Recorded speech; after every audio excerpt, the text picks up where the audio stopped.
we're all human, right? And you know, they grew up on social media, so it's part of the fabric of their lives, and so he, you know, as much as you try to ignore it, he knows. But at the same time, I think these young kids are more equipped than, say, me, who didn't grow up in social media, where one person says something and be like, oh my God, but it's not even, you know, so you just, they're able to compartmentalize. It's pretty interesting, you know. That's the way they grew up, and so we're not worried about Zach.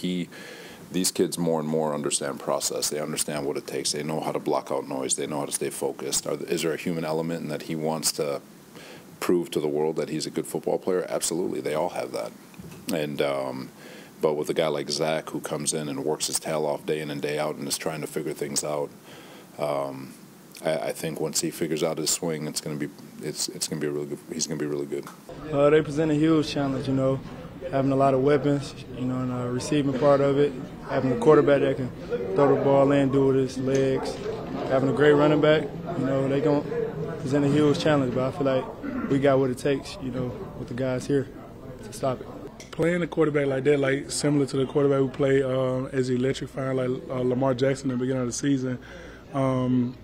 It's hard playing against a quarterback like that, especially a guy that can throw the ball with a great arm like himself, a guy who can run the ball elite like himself. But like I always say, man, we just got to execute and communicate to the highest level, because they have been beat before, and like the years in the past they've been beat. So, of course, yeah, of course I was surprised.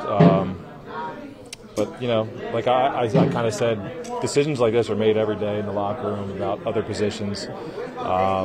So, of course, I was surprised and I'm disappointed about it. But at the same time, you know, I gotta keep it about the team and not try to, you know, not be a selfish guy and make my situation any more unique than anybody else's situation in the locker room.